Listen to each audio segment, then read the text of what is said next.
ઉનાળાની ગરમીઓમાં લૂથી બચાવી અને શરીરમાં ઠંડક આપનારું જો કોઈ શરબત હોય તો એ છે વરિયાળીનું શરબત. આજે આપણે એકદમ ટેસ્ટી અને સરસ મજાનું આપણા શરીરમાં ઠંડક આપી અને શરીરની ગરમીને દૂર કરે એવું ટેસ્ટી વરિયાળીનું શરબત બનાવીશું.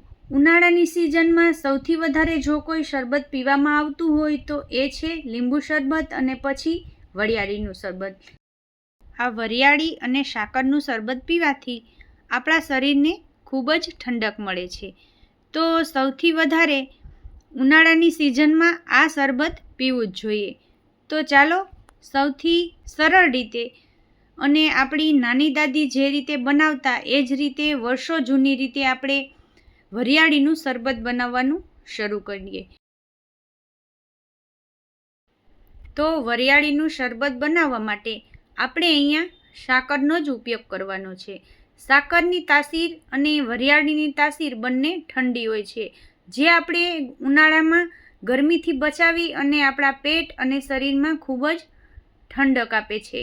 તો અહીંયા સાકરના મોટા મોટા ગાંગડા હોય એને મેં ખાંડલી દસ્તા વડે ખાંડી લીધા છે. ત્યારબાદ વરિયાળીને પણ મેં અહીંયા ખાંડી લીધી છે. જે રીતે વર્ષો જૂની રીતે આપણી નાની દાદી બનાવતા એ પણ ખાંડી દસ્તા વડે ખાંડીને જ બનાવતા. ત્યારે મિક્સર જાર નહોતા. તો એના માટે એક વાસણમાં આપણે 4 થી 5 મોટા ગ્લાસ જેટલું પાણી લઈ લેશું, જે આશરે 1.25 લીટર જેટલું છે.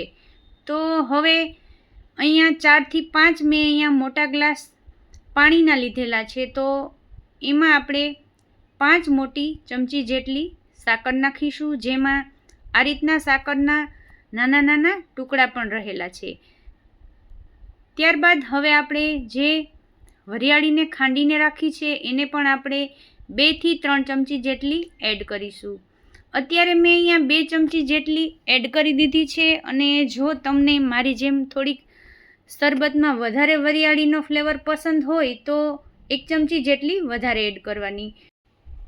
તો અહીંયા આપણે 1.25 લીટર જેટલું પાણી લીધું છે, જે આશરે 8 થી 10 કાચના ગ્લાસ ભરાય એટલું શરબત બનીને તૈયાર થશે. તો બંને વસ્તુને બરાબર મિક્સ કરી અને ઢાંકી અને આપણે આને 1 કલાક માટે પલાળી અને રાખી દેવાની છે. જો આવી રીતે તમે રોજ શરબત બનાવીને પીશો તો વરિયાળીની ફ્લેવર પણ પાણીમાં બેસી જશે અને સાકર ઓગળી અને એની મીઠાશ પણ સરસ આવશે. અને તાત્કાલિક જો તમારે બનાવવાનું હોય, મહેમાન આવતા હોય તો તમે બ્લેન્ડરથી ક્રશ કરી અને પણ બનાવી શકો છો. પરંતુ આવી રીતે વરિયાળીને 1 કલાક માટે પલાળીને રાખી અને પછી શરબત બનાવીને પીશો તો વરિયાળીનો ફ્લેવર છે એ પાણીની અંદર બેસી જવાથી આપણું શરબત છે એ ખૂબ જ સરસ ટેસ્ટી બનીને તૈયાર થશે અને ખૂબ જ સરસ મીઠાશવાળું પણ બનશે. તો બસ 1 જ કલાકમાં આપણી સાકરની થોડી નાની કણીઓ હતી એ પણ ઓગળી ગઈ છે અને વરિયાળીની ફ્લેવર પણ પાણીમાં બેસી ગઈ છે. ઉનાળાની સિઝનમાં સવારે ઉઠી અને સાકર અને વરિયાળીને પલાળીને રાખી દેવાના. પછી એનું શરબત બનાવી અને ફ્રીજમાં રાખી દેવાનું. આખા દિવસ દરમિયાન ઘરમાં રહેલી કોઈ પણ વ્યક્તિને પીવું હોય તો આમાંથી 1 થી 2 ગ્લાસ જેટલું પી શકે છે. અને આ શરબત પીવાથી ખૂબ જ ઠંડક મળે છે અને આપણા શરીરની અંદર આપણે તેલવાળું કે થોડું તીખાશવાળું ખાઈએ તો ઉનાળાની સિઝનમાં એસિડિટી થતી હોય અને પેટમાં બળતરા પણ થવા લાગે છે. તો રોજ આ શરબત પીવાથી આપણા શરીરમાં ઠંડક મળશે અને ગરમી અને લૂથી પણ બચી શકશું. તો હવે આપણે આ શરબતને વધુ ટેસ્ટી બનાવવા માટે આપણે 1 નાની ચમચી જેટલું સંચળ પાવડર એડ કરીશું અને 1 લીંબુનો રસ મેં અહીંયા એડ કર્યો છે. ત્યારબાદ આપણે એમાં થોડોક મરી પાવડર એડ કરીશું.